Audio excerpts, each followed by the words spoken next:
Good evening, class.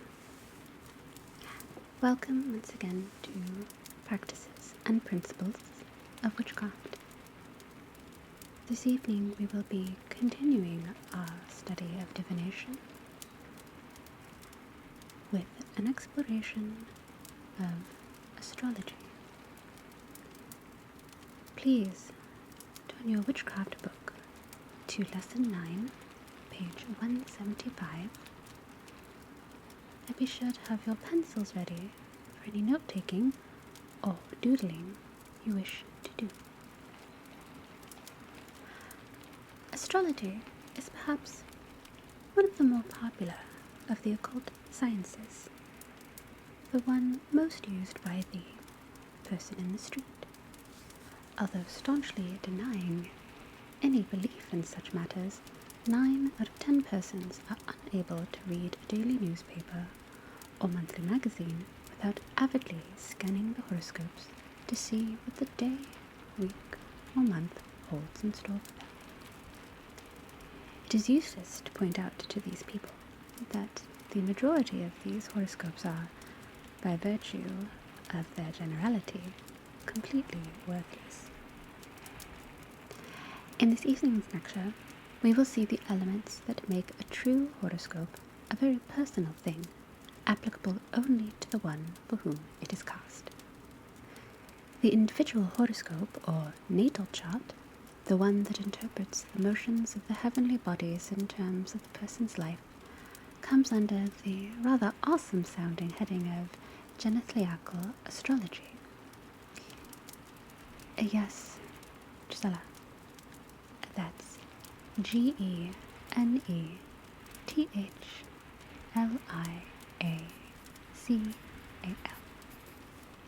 Very good. Thank you. The chart is actually a map of how the planets, sun and moon appeared at the moment of birth. Each planet has a particular influence on the person born, and also a particular influence on the other planets depending on proximity. To erect or draw up this chart for the individual, certain things must be known. Firstly, the date of birth, day, month, and year. Secondly, the place of birth, geographical location. And thirdly, the time of birth, the actual hour, preferably to the nearest minute. Why are all these necessary? From the Earth, the Sun seems to describe a great circle in its travels. This path is called the ecliptic, and the angle that it makes at any moment as it rises above the eastern horizon is called the ascendant. This name, ascendant, is also given to the sign of the zodiac that is rising at any given time. Every 4 minutes, the ascending sign is at a different angle over the horizon. It can, therefore, be seen that to obtain the correct sign and ecliptic at the moment of birth, the time and place of birth must be accurately recorded. As the sun moves throughout the year, it passes through 12 different areas of the sky and constellations. These are the houses of the zodiac, and like the hands of a watch, sweep round. The dividing lines between the houses are known as the cusps. The sun takes roughly a month to pass through each of the houses, which are as follows. Aries, from March 21st through April 19th. Taurus, April 20th through May 19th. Gemini, May 20th through June 20th. Cancer, June 21st through July 22nd. Leo, July 23rd through August 21st. Virgo, August 22nd through September 22nd. Libra, September 23rd through October 22nd. Scorpio, October 23rd through November 21st. Sagittarius, November 22nd through December 21st. Capricorn, December 22nd through January 20th. Aquarius, January 21st through February 19th. And Pisces, February 20th through March 20th. In fact, these dates do vary from year to year, so it is necessary to check the year in question when the date is on or close to the cusp. In planning this map of the heavens, some help is needed in establishing the positions held by the planets at the many different hours and minutes that they have passed through the years. The astrologer's aids for this are the ephemeris and the table of houses. The ephemeris gives the position of the planets at the different times, while the table of houses gives the corrections with regard to the place of birth, the geographical location.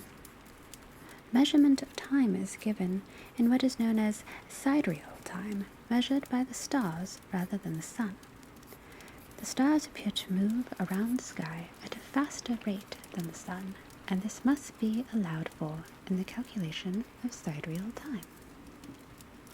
Working then from the ephemeris, we must calculate the sidereal time at the moment of birth. If born before noon, then the necessary hours and minutes must be subtracted from the sidereal time given in the ephemeris, since that sidereal time is just noted for noon. Similarly, if born after noon, the hours and minutes must be added to the noon sidereal time given in the ephemeris. In addition to that, an extra 10 seconds for each hour before or after noon must also be added or subtracted, an amount known as the acceleration on interval. Then further adjustments must be made from the place of birth. The ephemerides use GMT, or Greenwich Mean Time, as standard. A person born in New York, for example, would therefore have to make a further adjustment of 5 hours, since that is the time difference between London, or Greenwich, and New York. Born at 2:45 p.m. in New York is the same as 7:45 p.m. in London. Let us now work an example for a person born in New York at 11:45 a.m. on August 31st, 1934. Adding 5 hours gives us a time of 4:45 p.m. in Greenwich. But to discover the exact sidereal time at Greenwich, you start by looking up the birth date in the ephemeris, and you'll find it given as 10 hours, 35 minutes, 54 seconds. Remember though, that is the sidereal time for noon on that day. To adjust this to the actual Greenwich time of 4:45 p.m., you need to add the 4 hours and 45 minutes. This would look like 10 hours, 35 minutes, 54 seconds, plus 4 hours, 45 minutes, and 0 seconds, giving us 15 hours, 20 minutes, 54 seconds. Now, to take into consideration the acceleration on interval, which is 4.75 hours times 10, or 437.5 seconds, add this to the previous time. 15 hours, 20 minutes, 54 seconds, plus 48 seconds, rounded up, which comes to 15 hours, 21 minutes, 42 seconds. This then is the sidereal time at Greenwich for the time of birth. Now, to convert it into the sidereal time in New York itself. New York is 74 degrees west of Greenwich. To convert that latitude into time, you must multiply by 4. 74 times 4 equals 296. 296 divided by 60 equals 4 hours, 56 minutes. Since New York is west of Greenwich, you must subtract this from the previously arrived at total. If a place of birth was east of Greenwich, then of course you would add. So our side real time of 15 hours, 21 minutes, 42 seconds minus 4 hours, 56 minutes, 0 seconds gives us 10 hours, 25 minutes, 42 seconds. This is the local, or New York, sidereal time at the time of birth. From longitude, the move is a natural one to latitude. From the table of houses can be found the ascendants for the local sidereal time just calculated. The latitude for New York is 40 degrees and 43 seconds north. It's north of the equator. Looking at the table of houses, you would find sidereal time 10 hours, 25 minutes, 42 seconds equal to ascendant to the closest 4 minutes, 22 degrees, 35 seconds, Scorpio. Now at last you can start to fill in one of those fascinating horoscope blanks. A line may be drawn through the center connecting the degree of the ascendant on one side of the chart with a point exactly opposite to the other side. This point opposite is called the descendant.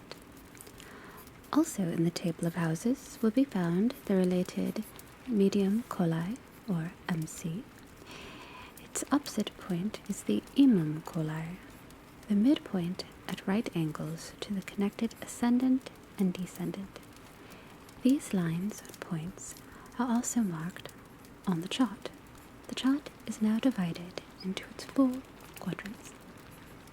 Yes, Sebastian, you have a question?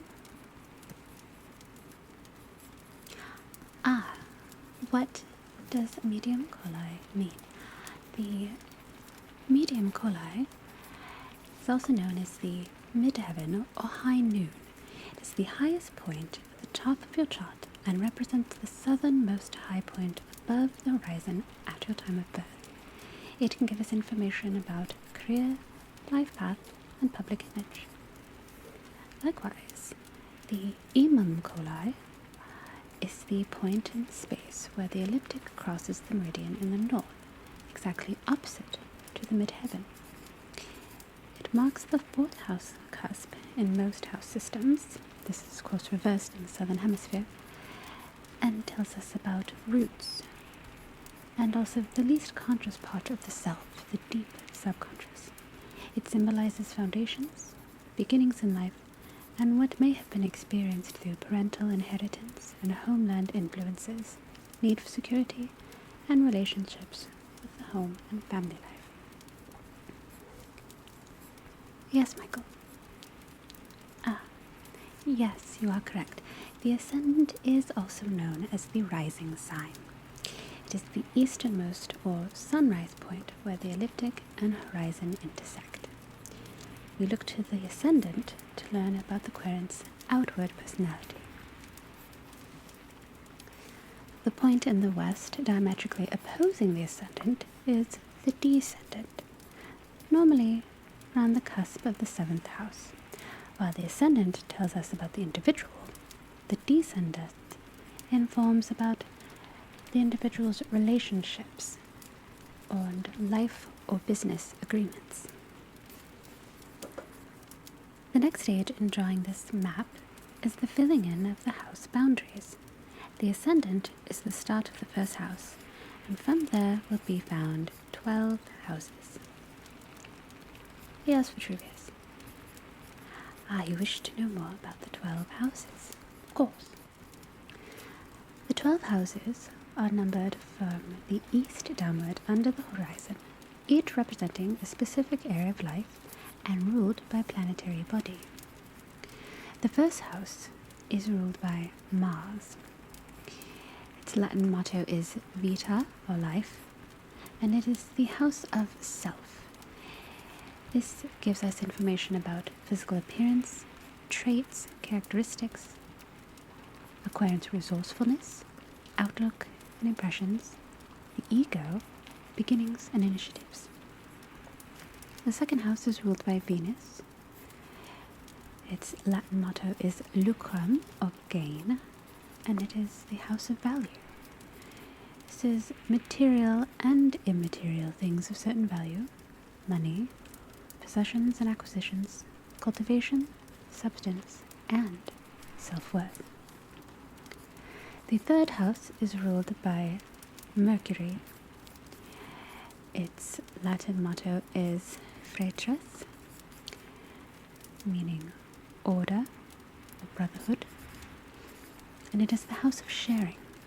This is communication, distribution and generosity, intelligence, personal development, siblings, transportation. The fourth house is ruled over by the moon and is in connection with the Imam Coli. Its Latin motto is genitor, or parent, and it is the house of home and family. This is ancestry, heritage, roots, foundation and environment, housing and the household, parents, neighborhood matters, comfort, security. The fifth house is ruled by the sun. Its Latin motto is Nati, or children, and it is the house of pleasure. Recreational and leisure activities are found here, things which make for enjoyment and entertainment, games, also gambling or risk, romance, feelings of limerence, children, fertility, and also creative self-expression. The sixth house is ruled over by Charon, which is a minor planet between Saturn and Uranus. Its Latin motto is Valeturo, or health, and it is the house of health.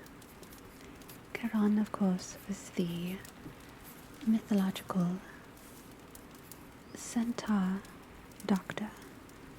It rules over routine tasks and duties, skills or training acquired, employment, service performed for others, also strength, vitality, wellness, healthcare, and courage.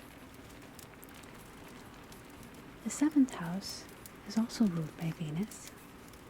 Its Latin motto is Uxor, or spouse, and it is the house of balance.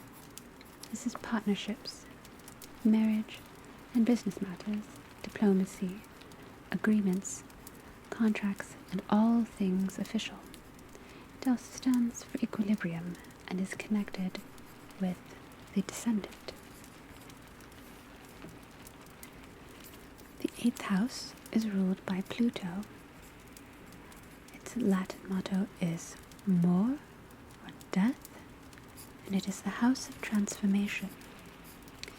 This is cycles of death and rebirth, also sexual relationships and commitments of all kinds, joint funds, finances, other people's resources, also karma or debt, regeneration and self-transformation. The ninth house is ruled by Jupiter. Its Latin motto is Iter, passage, and it is the house of purpose. Travel and foreign affairs fall under this house, also culture, expansion, law and ethics, education, learning or knowledge, philosophical interests, belief systems, experience through exploration, and all things long-term. The 10th house is ruled by Saturn. Its Latin motto is Regnum, meaning kingdom. And it is the house of enterprises. This is your ambition, your motivation, career achievements, society and government, authority, or notoriety and advantage. The 11th house is ruled by Uranus. Its Latin motto is the benefactor of support, and it is the house of blessings. This is benefits from effort, friends and acquaintances of like-minded attitudes, belonging, groups and communities or associations, charity, connectedness, love, wish fulfillment, and wealth. And finally, the 12th house, which is ruled by Neptune. Its Latin motto is Carcer, meaning rehabilitation. It is the house of sacrifice. Under the house of sacrifice we find privacy, refuge, seclusion, and retreating. Also, clandestiny or revelation, intuition, extremities or abundance, but also addictions, luck, miracles, releasing or relinquishing, healing and cleansing, forgiveness and peacefulness, finality, completion, and conclusion. As each house is ruled by a planet, it will also be influenced by the different signs of the zodiac. Now, to find the remaining houses on our chart. The positions of the sun, moon, and the planets are found thus. From the ephemeris, find the positions for the moon on the birth date of Saturn, Neptune, Jupiter, Uranus, and Pluto. These are the slower planets. These positions can be put straight onto the chart. They are shown, as are all planets on the chart and in tables, by specific signs, which you will find illustrated on page 179. For the faster planets, Sun, Moon, Venus, and Mercury, a little more calculation must be done to allow for the movements between noon and the actual birth time. For a birth time after noon, look up the planet's motion at noon. From the logarithmic tables in the ephemeris, find the log of the motion and to it add the log of the interval after noon. A birth time of 6:30 p.m. would give an interval of 6.5 hours. Then convert the total log back to degrees. You now have the difference in position of the planet at noon on the birth date, and can add this to the noon position the ephemeris shows. Had the actual birth time been before noon, then you would have looked up the planet's motion at noon on the day before the actual birth date and proceeded as above. Should the planet in question be marked R in the tables, meaning that it is in retrograde, then you would subtract the movement on the interval from the noon position. One word of warning. Do not forget to convert Greenwich sidereal time to local sidereal time when filling the positions of the planets. Before you can attempt to interpret a horoscope, you must know what the various positions of the planets mean in relation to one another, their aspects. Two planets, one rising and the other setting, 180 degrees apart, are said to be in opposition. This is traditionally a bad aspect. Two planets within approximately 10 degrees of each other are in conjunction, which can either be good or bad, depending on which planets they are. Planets 90 degrees apart are said to be square, another bad aspect, while 6 degrees apart, sextile, is a good aspect. Finally, of the main aspects, 120 degrees apart is extremely positive and goes by the name trine.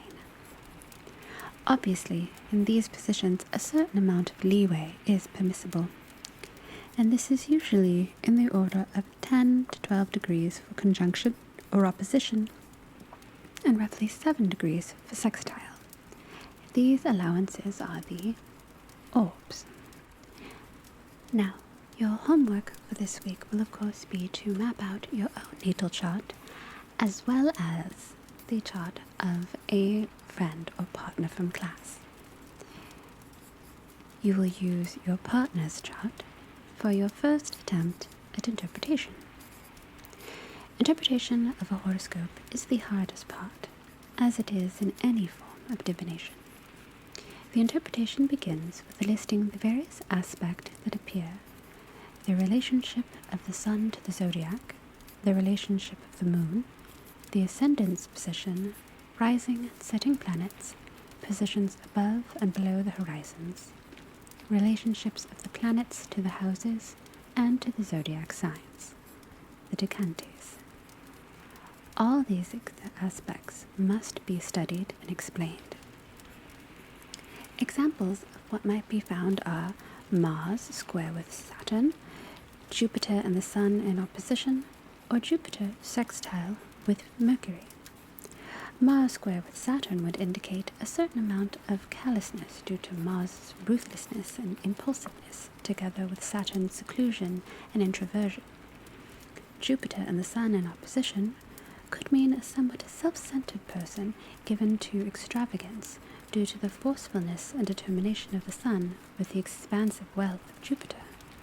Jupiter sextile with Mercury would be good, showing determination and knowledge with judgment. The planets themselves have certain qualities: air, water, fire, and earth. Traditionally, Gemini, Aquarius, and Libra are the air signs. Cancer, Scorpio, and Pisces are the water signs. Aries, Leo, and Sagittarius are the fire signs, and Taurus, Virgo, and Capricorn are the earth signs. Air signs are supposedly intellectual, enlightened, and articulate. Water signs are emotional. Fire signs are zealous and fervent. Earth signs are cautious, basic, and practical. In more detail, the signs, again by tradition, as is almost all interpretation of astrology, are associated with particular attributes. For example, Aries is very much a leader or pioneer. There is a certain amount of impatience in this sign due to ambition. Taurus is the hard worker, great strength and proud of it, along with perseverance. Gemini is adaptable, knows little about a lot of subjects, has a gift for languages, diplomacy, and tact, but is somewhat superficial. Cancer is extremely sensitive, a follower of tradition, a great home lover. Leo is the extrovert, full of self-confidence, with an abundance of personality, a great sense of the dramatic, and a great capacity to love. Virgo is the critic, tidy and conservative, yet always charming and popular. Virgo is the best of the planners and organizers, intellectual and extremely analytical. Libra has intuition and foresight, is peace-loving, and has a great sense of justice.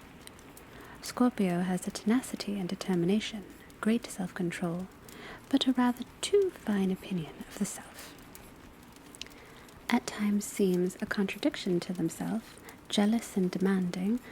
Scorpio knows no fear. Kind and can be gentle, is also direct and outspoken. Capricorn is ambitious and very materialistic, has a fear of inadequacy and indigence, and is either greatly depressed or incredibly happy. Aquarius is a planner, always looking ahead, honest, kind, yet difficult to understand. independent in the extreme, one has very good judgment. Pisces is sensitive, noble, kind, and gentle. It can be vague and inclined to be too optimistic. Self-sacrificing and sympathetic, Pisces is an excellent diplomat. Saturn is inhibited, preserving, cautious, often taciturn and reserved. Saturn is associated with the law, mining, printing, dentistry, building and real estate, second-hand books, agriculture, and death. Uranus is excitable and erratic, a little too forceful, and inclined to be sarcastic. It has an affinity with nature, also technical objects. It has to do with electricians, inventors, astrologers, very much of the occult. Neptune is inclined to mysticism and also to individuality. It knows, but does not say. Neptune can be of a very doubtful character and capable of violence. It is sometimes vague, sometimes confused. Neptune is associated with eating places, bars, sex work, narcotics, navigation, the ocean, nursing, and advertising. Pluto is generally associated with children and youth, leaders, wanting things their own way, disliking laws. Pluto is associated with hobbies, sport, outdoor life, actors and actresses, and politicians. Jupiter is the planet of harmony, of education, law, morals, and religion, faith and good humor. Truth comes before anything with Jupiter. Knowledge, the ability to self-educate, learning through reading are all part of Jupiter. Moneyed people count with this planet, bankers, judges, and ecclesiastics. The sun is full of vitality. It has determination, yet much kindness, a lot of heart, and is capable of great love. It is an authority figure, moving ever forward.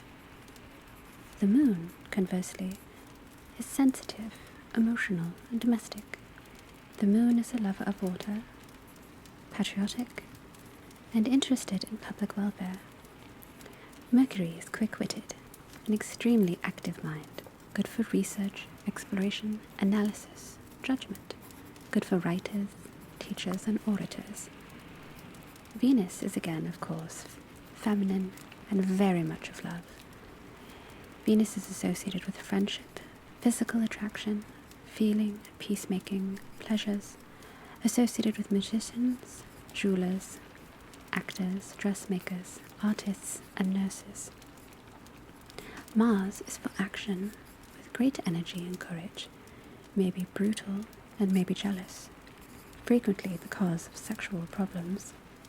Mars is impulsive, loyal, fearful of the unknown, associated with soldiers, surgeons, sportspeople, and craftspeople. Each of the 12 zodiac signs is spoken of as being ruled by one of the planets. What this means is there is a close affinity between the two. Where a planet is classed as being watery or fiery, so the sign or signs that it rules are of that type. The sign Aries is ruled by the planet Mars. Taurus is ruled by Venus, Gemini by Mercury, Cancer by the Moon, Leo by the Sun, Virgo by Mercury, Libra by Venus, Scorpio by Mars, Sagittarius by Jupiter, Capricorn by Saturn, Aquarius by Saturn, or some astrologers prefer to say Uranus, and Pisces by Jupiter or Neptune. Generally, it can be said that a fiery sign would not get along well with a water sign, nor would a water sign get along with an air sign. An air sign, however, would do well with a fire sign, and so on. Let us now look at the 12 divisions, the spheres of influence on the chart, and see what each is concerned with. They are numbered on the chart.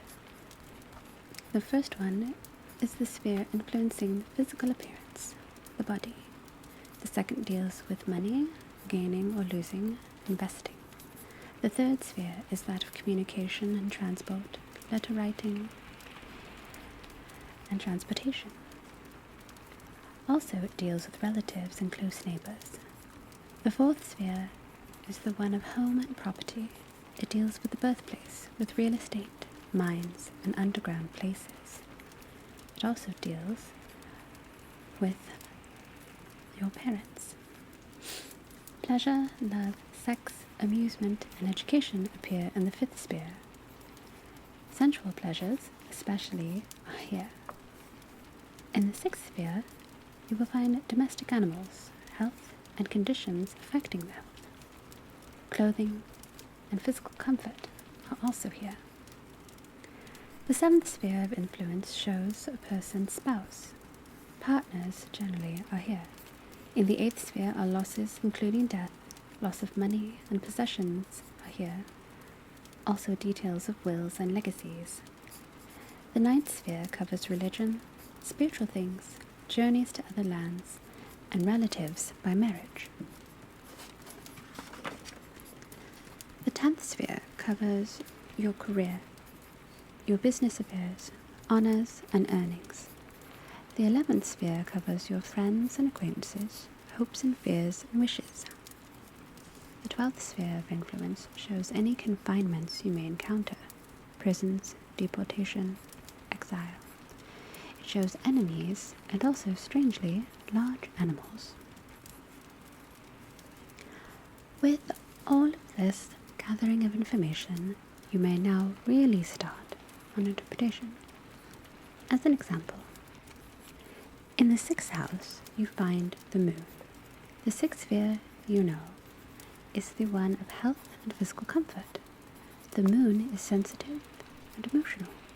You could say, then, that these people might be prone to emotional upsets or even nervous breakdowns. They might also enjoy serving others, since the house also deals with servants. In the 9th house is Jupiter, the planet of harmony. This planet deals, as you have seen, with education and religion. The 9th house, in which Jupiter appears, is one covering religion and spiritual things. This may signify great success for the person in religious affairs, also in philosophical and legal affairs, since Jupiter also deals with these.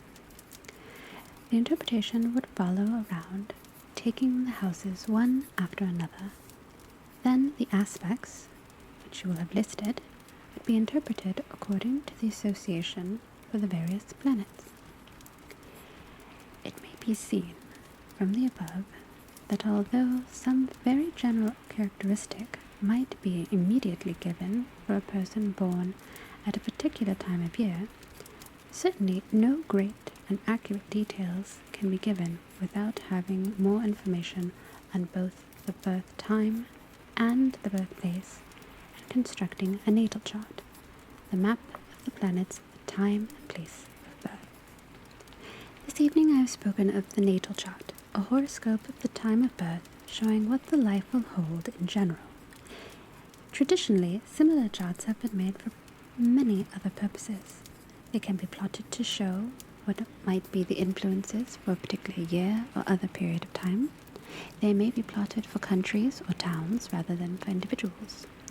They can be plotted to show the most propitious time for laying the cornerstone of a new building, for marriage, money, health, business, indeed for practically any purpose. Your final project for astrology will be to accurately prepare and interpret the natal chart of a classmate.